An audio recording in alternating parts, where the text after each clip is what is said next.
नमस्कार, मैं हूं आपके साथ लक्ष्मी। घड़ी में 6 बजने वाले हैं और वक्त हो चला है 6 के सिक्सर का, यानी ऐसा शो जिसमें बात होगी बिहार की हर बड़ी खबर की।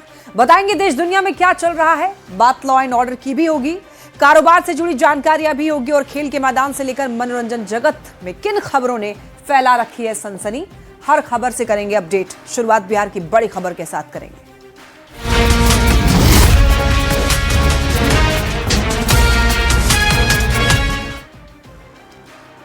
और अब बात सिस्टम की लापरवाही और जनता की लाचारी की एक ऐसी तस्वीर से जिसने मानवता को शर्मसार कर दिया है, लोगों को अंदर से झकझोर कर रख दिया है। हम बात कर रहे हैं नवादा के अकबरपुर प्राथमिक स्वास्थ्य केंद्र से सामने आए एक वीडियो की। इलाज के लिए अस्पताल पहुंची एक महिला की मौत के बाद अस्पताल प्रशासन ने शव ले जाने के लिए ना तो परिवार वालों को एम्बुलेंस मुहैया कराया और ना ही शव वाहन की व्यवस्था की।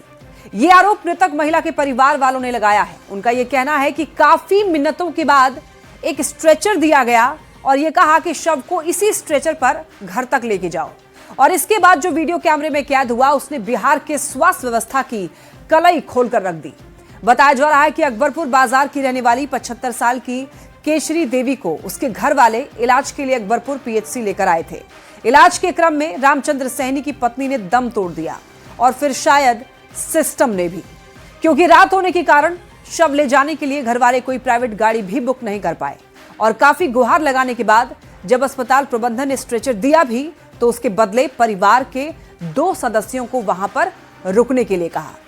इस शर्त ने सरकारी व्यवस्था की और पोल खोलकर रख दी।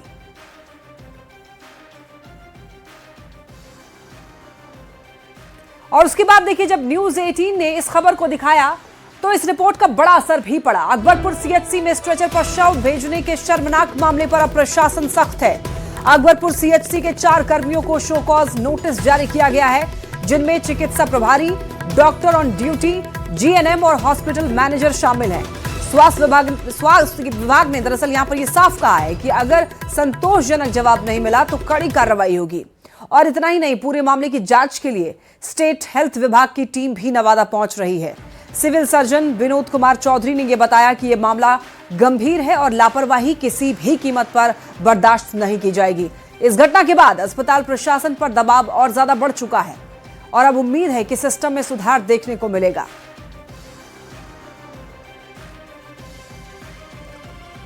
अब बात एक और तस्वीर की करेंगे। यह तस्वीर सासाराम से सामने आई है, जहां पर गर्ल्स स्कूल में ऑर्केस्ट्रा का नाइट शो चल रहा है। यह मामला डेहरी के रमा रानी जैन बालिका उच्चकर विद्यालय का है, जहां बीते दिनों इस स्कूल के मंच को ऑर्केस्ट्रा का मंच बना दिया गया। रात भर लड़कियों को भोजपुरी के अश्लील गानों पर नचाया गया, उन पर पैसे उड़ाए गए, नोटों की गड्डियां फेंकी गई। और हद तो तब हो गई जब ये सब रोकने के बजाय कुछ लोग खुद ही स्टेज पर चढ़कर भोजपुरी के अश्लील गानों पर खुद भी ठुमका लगाने लग गए। स्कूल में ऑर्केस्ट्रा वाले नाइट शो की तस्वीरें सामने आने के बाद विद्यालय प्रबंधन पर कई सवाल उठ रहे हैं। लोग पूछ रहे हैं कि शिक्षा के मंदिर में तमाशे की इजाजत आखिरकार किसने दी? स्कूल शिक्षा का मंदिर है या फिर अय्याशी का अड्डा? ये बेटियों को पढ़ाने की जगह है या फिर लड़कियों को नचाने की? ऐसे कई टिप्पणी लोग विद्यालय प्रबंधन की कार्यशैली को लेकर कर रहे हैं, जिसके जवाब में डेहरी एसडीएम नीलेश कुमार ने जांच का भरोसा दिया है।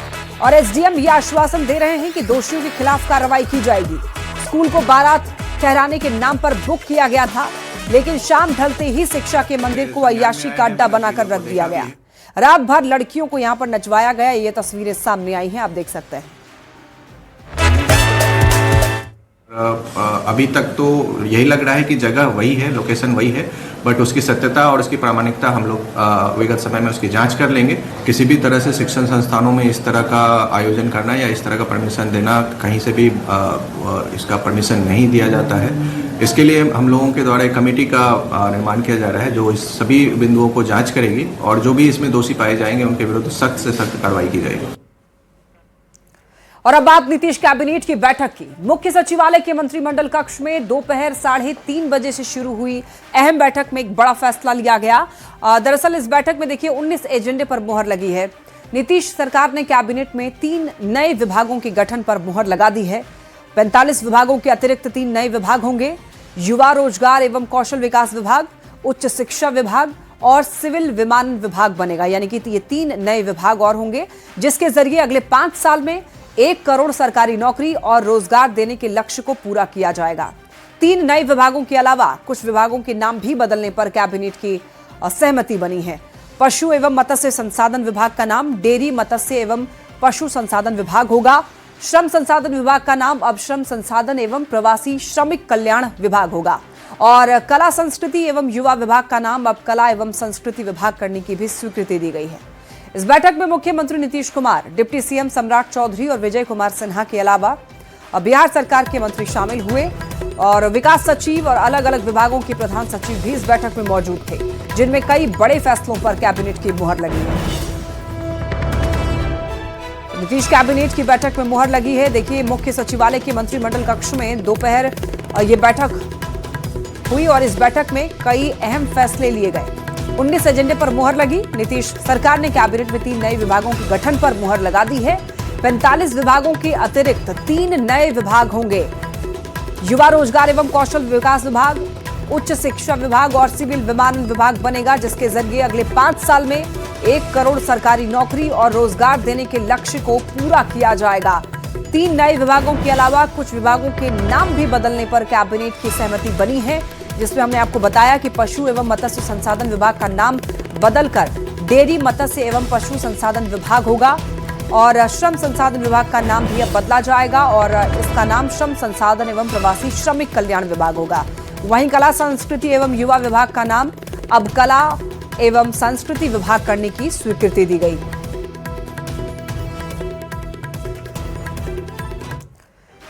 आज संसद भवन में एनडीए संसदीय दल की बैठक हुई। बिहार में एनडीए की जीत पर पीएम मोदी का सम्मान किया गया और इस बैठक में पीएम मोदी ने सांसदों को संबोधित किया। एनडीए की बैठक में पीएम मोदी ने जीत को बड़ी जिम्मेदारी बताया है। बैठक में पीएम ने कहा कि ये जीत इसलिए मिली क्योंकि सभी नेताओं ने एकजुट होकर मेहनत की। उन्होंने ये साफ कहा कि जितनी बड़ी जीत मिली है, जनप्रतिनिधियों को उससे ज्यादा मेहनत करके जनता तक जन कल्याण की योजनाएं पहुंचानी होगी। पीएम ने यह भी कहा कि बिहार जैसे विकास मॉडल को नॉर्थ ईस्ट में भी उसी तेजी से आगे बढ़ाना है। जीत का मंत्र यहां पर प्रधानमंत्री नरेंद्र मोदी ने दिया है एनडीए संसदीय दल की इस बैठक में और उन्होंने कहा कि जितनी बड़ी जीत उतनी बड़ी जिम्मेदारी होती है।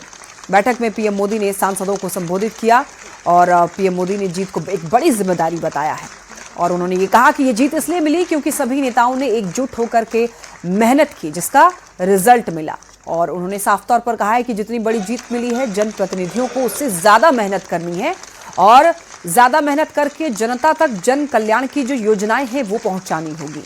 और ये भी कहा है कि बिहार जैसे विकास मॉडल को नॉर्थ ईस्ट में भी उसी तेजी से आगे बढ़ाना है। ये 2 तस्वीरें आप टीवी स्क्रीन पर देख रहे हैं। एनडीए संसदीय दल की बैठक को लेकर राष्ट्रीय लोक मोर्चा के राष्ट्रीय अध्यक्ष और राज्यसभा सांसद उपेंद्र कुशवाहा ने एक बड़ा बयान दिया और यह कहा कि पीएम मोदी के नेतृत्व में बिहार में एनडीए को बड़ी जीत मिली है। देखिए, संसदीय दल की इस बैठक को लेकर आरएलएन के राष्ट्रीय अध्यक्ष और राज्यसभा सांसद उपेंद्र कुशवाहा ने कहा है कि पीएम मोदी के नेतृत्व में बिहार में दरअसल एनडीए को बड़ी जीत मिली है।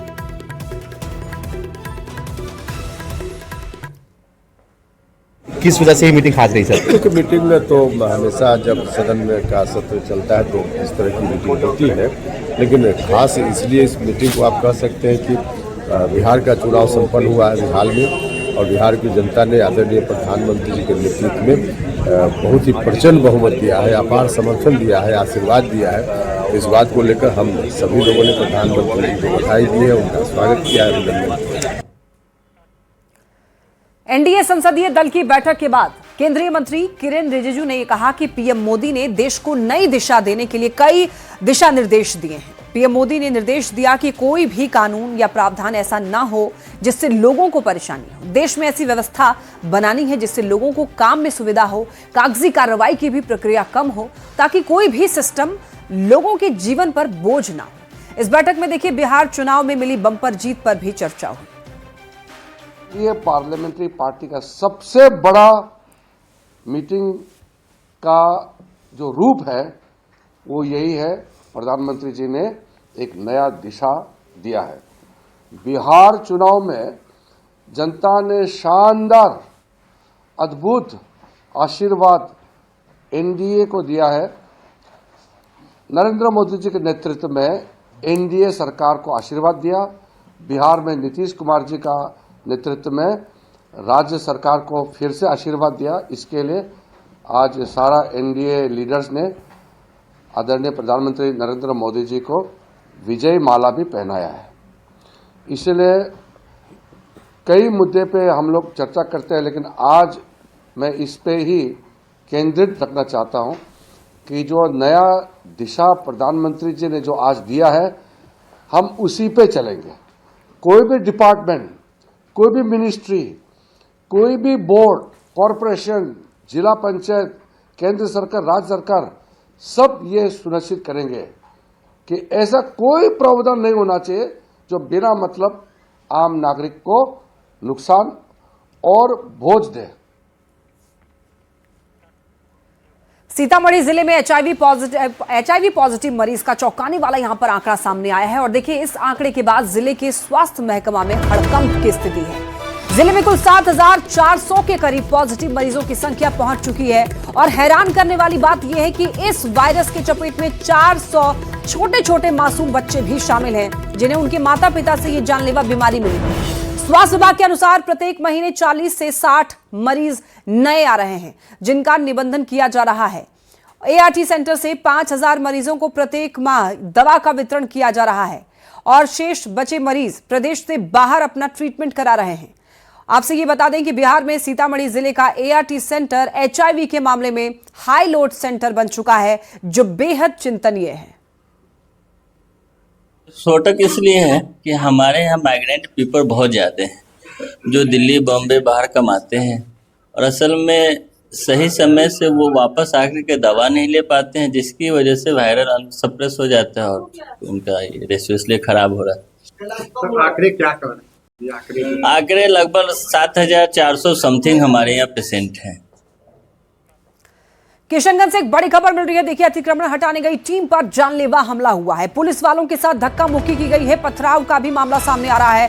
ऐतिहासिक खगड़ा मेला ग्राउंड के पास यह हमला हुआ है। आक्रोशित लोगों ने जेसीबी के शीशे तोड़ डाले। पुलिस और अधिकारियों के साथ धक्का मुक्की की है। तस्वीरें आप ये देख सकते हैं। पुलिस छावनी में तब्दील हुआ यह पूरा इलाका। खगड़ा मेला ग्राउंड में अतिक्रमण हटाने गई पुलिस की टीम पर ही यहां पर हमला कर दिया गया। पुलिस वालों के साथ धक्का मुक्की भी हुई है। इन तस्वीरों में आप देख सकते हैं, लोगों ने पत्थर उठा लिए। पत्थर से जेसीबी पर हमला किया गया है। ऐतिहासिक खगड़ा मेला ग्राउंड के पास यहां पर आप देख सकते हैं किस तरीके से पुलिस कर्मियों के साथ लोगों ने यहां पर हाथापाई तक की है। लोगों ने डंडे उठा लिए, जेसीबी पर हमला कर दिया।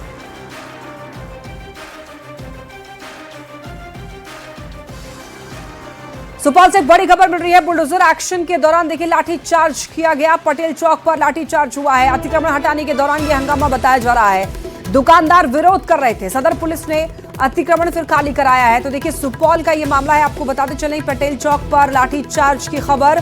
बुलडोजर एक्शन लिया गया और बुलडोजर एक्शन के दौरान ही लाठीचार्ज, पटेल चौक पर यह लाठीचार्ज की खबर सामने आ रही है। अतिक्रमण हटाने के दौरान हंगामा हो गया। दुकानदार विरोध कर रहे थे अतिक्रमण हटाने को लेकर और इसी वजह से यहां पर बताया यह जा रहा है कि सदर पुलिस ने अतिक्रमण खाली कराया है। यह मामला काफी ज्यादा तूल पकड़ता जा रहा है। हालांकि कई जगहों पर अतिक्रमणकारियों को वहां से खदेड़ा गया है, अतिक्रमण हटाए गए। और इसी बीच देखिए, कटिहार से एक बड़ी खबर मिल रही है। कुर्सेला में अतिक्रमण के खिलाफ बुलडोजर चला है। नेशनल हाईवे 31 और स्टेट हाईवे 77 से जुड़े अवैध कब्जा वाली जमीन पर बुलडोजर चलाया गया है। कार्रवाई के दौरान मौके पर मौजूद कुर्सेला नगर पंचायत के कार्यपालक पदाधिकारी ने यह कहा है कि आगे भी लगातार अभियान जारी रहेगा ताकि सरकारी जमीनों को अतिक्रमण मुक्त कराया जा सके। इन तस्वीरों में आप देख सकते हैं, पीला पंजा चला है। अतिक्रमण को वहां से हटाया गया है। NH 31 स्टेट हाईवे 77 से अवैध कब्जा जो है वो हटाया जा रहा है।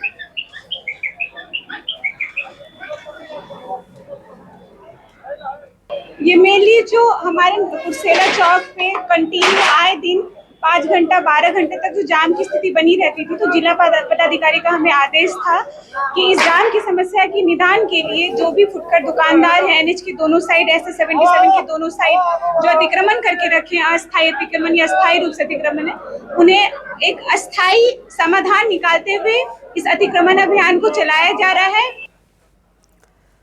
इधर वैशाली के लालगंज में देखिए आज भी प्रशासन का बुलडोजर चला है, जिसमें बाजार में अतिक्रमण को बुलडोजर चलाकर हटा दिया गया। हालांकि इस कार्रवाई को लेकर दुकानदारों ने नगर परिषद पर पक्षपात का आरोप लगाया है। दुकानदारों का कहना है कि अतिक्रमण को हटाना अच्छा है, लेकिन कार्रवाई एक तरफ से होनी चाहिए। प्रशासन की टीम जैसे ही बुलडोजर लेकर बाजार पहुंची, दुकानदारों में हड़कंप मच गया और जैसे तैसे सामानों को बटोरना वो शुरू कर दिए। कई दुकानदार तो खुद ही दुकान के छज्जे और सीढ़ियों को तोड़ने लग गए। इन तस्वीरों में आप देख सकते हैं यहाँ पर कार्रवाई। हालांकि ये अतिक्रमण हटाने का अभियान कई जगहों पर चलाया गया है और ऐसे में कई जगहों पर विरोध का सामना भी प्रशासन को करना पड़ा है। काम नहीं करिए, देखल काम नहीं, जो भी काम होगा सही से ढंग से काम करवाइए। पहले क्या लग रहा है, क्या चल रहा है? हाथोड़ी नीति है, बताइए। अब देखिए ना, ई लाइन में पूरा धर के चलिए। माने आप ही के बगल में छोड़ दिया जा रहा है? छोड़ दिया जा रहा है। क्यों छोड़ा जा रहा है? क्या चाहते हैं आप? तोड़वाइए सबको तोड़वाइए एक तरफ से। अतिक्रमण साफ तो सबके लिए ना होना चाहिए, एक आदमी के लिए नहीं, सबको तोड़वाइए एक तरफ से। अगर मार्केट से अतिक्रमण मुक्त हो रहा है तो ये अच्छा कदम है यार। बहुत बढ़िया है, बहुत बढ़िया है, लेकिन टोटल को देखते हुए चलिए, एक तरफ से ही तोड़वाइए। हम लोगों को नोटिस नहीं दिया। नोटिस नहीं दिया गया है? कोई चिन्ह नहीं दिया गया, कोई चिन्ह नहीं किया गया कि यहाँ से उनको तोड़ के हटाना है। अच्छा, इसी पर तोड़ने आए तो हम बोले कि भाई हम लोग को कुछ मालूम नहीं है, बता दिया जाए तो आप लोग अपना सामान तोड़ करके अंदर कर लें। ये अतिक्रमण आज नगर पालिका गेट से लेकर गांधी चौक होते हुए पुरानी पोस्ट ऑफिस चौक रोड में गया है। हालांकि पुरानी पोस्ट ऑफिस चौक तक पहुंच नहीं पाया है, हम लोग इसको अनवरत जारी रखेंगे। अभी मिलन मंदिर के आगे सिनेमा हॉल की तरफ जो आने वाली रास्ता है उससे थोड़ा सा आगे तक अतिक्रमण हटा है और भी आगे अतिक्रमण। लखीसराय में भी अतिक्रमण के खिलाफ बुलडोजर एक्शन ताबड़तोड़ जारी है। शहर के नया बाजार स्थित पचना रोड से बड़ी दुर्गा स्थान तक अतिक्रमण अभियान चलाया जा रहा है और मुख्य सड़क पर अतिक्रमण किए गए जगहों को जेसीबी से हटाया जा रहा है। तस्वीरों में आप ये देख सकते हैं, अतिक्रमण के खिलाफ बुलडोजर एक्शन लगातार जारी है।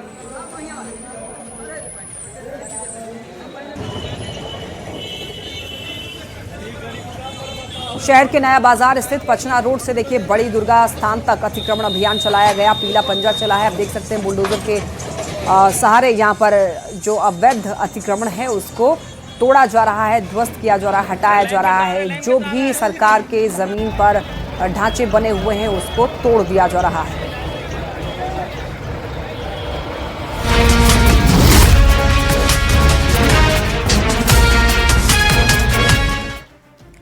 चलिए अब बात करेंगे लॉ एंड ऑर्डर की। बड़ी खबर बेगूसराय से, जहां अपराधियों ने हथियार के बल पर ज्वेलरी दुकान में लूटपाट की। दुकानदार की कनपट्टी पर कट्टा रखकर अपराधियों ने जमकर तांडव मचाया और करीब 1.5 किलो चांदी और सोने का जेवर लूटकर वो फरार हो गए। ये मामला मंसूरचक के गुरदासपुर का बताया जा रहा है। कामनी ज्वेलर्स में हुई ये पूरी वारदात सीसीटीवी कैमरे में कैद हुई है, जिसका वीडियो भी सामने आ गया है। वीडियो में साफ नजर आ रहा है कि किस तरह नकाबपोश बदमाश, जिनमें से एक ने तो हेलमेट पहना है, बाकी के बदमाश कपड़े से अपने मुंह तो ढके हुए हैं। बड़े आराम से ये बदमाश हथियार के साथ दुकान में घुसते हैं और फिर दुकानदार पर हमला बोल देते हैं। तब तक हेलमेट पहना हुआ बदमाश दुकानदार की कनपट्टी पर पिस्टल रख देता है और उसके साथ मारपीट करने लगता है। सरेआम ये सब कुछ होता है, लेकिन कोई भी मदद के लिए वहां पर नहीं पहुंचता है। बाजार में पुलिस भी आसपास नहीं दिखाई दी। बाद में घटना की सूचना मिलने के बाद पुलिस टीम मौके पर पहुंची, मामले की जांच शुरू की है। मंसूरचक के थानेदार गोविंद कुमार पांडे ने यह कहा है कि अपराधियों की पहचान के लिए टीम बनाई गई है। वीडियो फुटेज के आधार पर बदमाशों की पहचान करने की कोशिश की जा रही है और जल्द ही अपराधियों को गिरफ्तार किया जाएगा।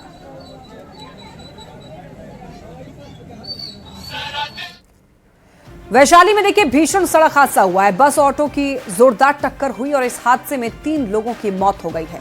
7 लोगों की हालत अभी गंभीर बताई जा रही है। इस घटना के बाद लालगंज SH 74 की यह घटना है। ग्रामीणों ने लालगंज पथ को जाम किया और सड़क जाम कर खूब हंगामा किया है ग्रामीणों ने। तो आपको बता दें कि 7 लोगों की हालत गंभीर है।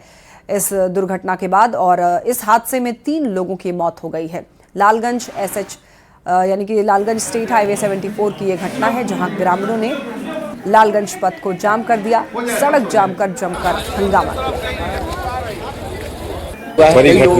हाँ, अभी कुछ देर पहले सड़क दुर्घटना हुई है और एक बस जो है सो लालगंज से हाजीपुर के डायरेक्शन में जा रही थी और एक टेम्पो हाजीपुर से लालगंज के डायरेक्शन में आ रही थी। इसी क्रम में कंचनपुर धनुषी गांव है ये, यहाँ पर बड़ी बस जो है सो टेम्पो में जोरदार धक्का मार दिया। टेम्पो पर करीब 9-10 की संख्या में पैसेंजर सवार थे। उसमें जो है सो टेम्पो बुरी तरह क्षतिग्रस्त हो गए और सारे के सारे व्यक्ति गंभीर रूप से जख्मी हो गए। एक कैजुअल्टी भी हो गया है। इसका पर चक्का उतार दिया, स्पॉट डेथ समझिए कि एक आदमी है और 2-3 आदमी और मरणासन पर है। कितने लोग घायल हैं? 7 से 8 आदमी हैं। जोड़ ना लीजिए कि 3 गो 112 पर भेजे हैं और 2 गो भेजे हैं एक पर और 3 गो एगो गौरव। बस से मार दिया है धक्का टेम्पू में, जिसमें 10 से 12 माने उसमें पैसेंजर था और सभी लोगों का काफ़ी क्षति है, जिसमें 2-3 को मरने का भी सूचना आ रही है, एक को स्पॉट डेथ भी कर।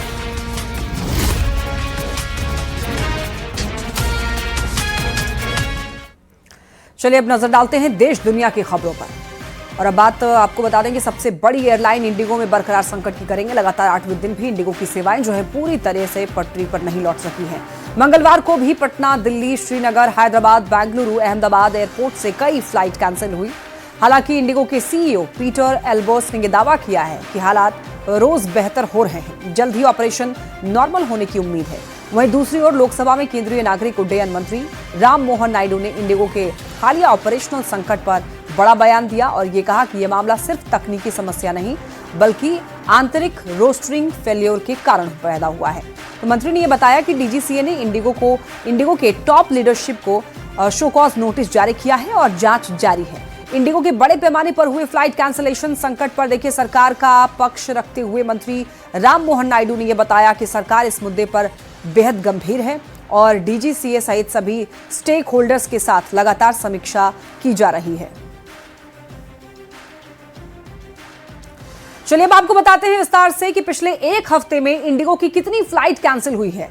देखिए 2 दिसंबर की बात करें तो 2 दिसंबर को 200 से भी ज्यादा और 3 दिसंबर को 150 से ज्यादा उड़ानें रद्द हुई हैं और एक एक करके आपको बताते हैं ग्राफिक्स के जरिए कि कौन से दिन कितनी फ्लाइट कैंसिल हुए हैं। 4 दिसंबर की बात करें तो यहां पर 500 से ज्यादा और 4 दिसंबर को 500 से ज्यादा और 5 दिसंबर को 1500 से ज्यादा फ्लाइट कैंसिल हुई है। वहीं 6 दिसंबर की बात करें तो 800 से ज्यादा और 7 दिसंबर को 600 से ज्यादा इंडिगो के विमान नहीं उड़ पाए।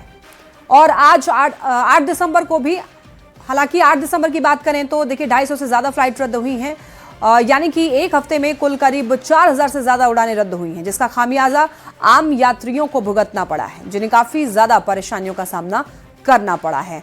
यानी कि 8वें दिन लगातार इंडिगो संकट जो है बरकरार रहा और इसकी वजह से किसी को अगर परेशानी हुई तो आम जनता को जगह जगह लोग परेशान हुए। हर एयरपोर्ट पर से वीडियो सामने आए लोगों की परेशानियों से जुड़ी हुई। चलिए इसी के साथ इस बुलेटिन में फिलहाल इतना ही। खबरें लगातार जारी है, आप देखते रहिए न्यूज़ 18 बिहार झारखंड।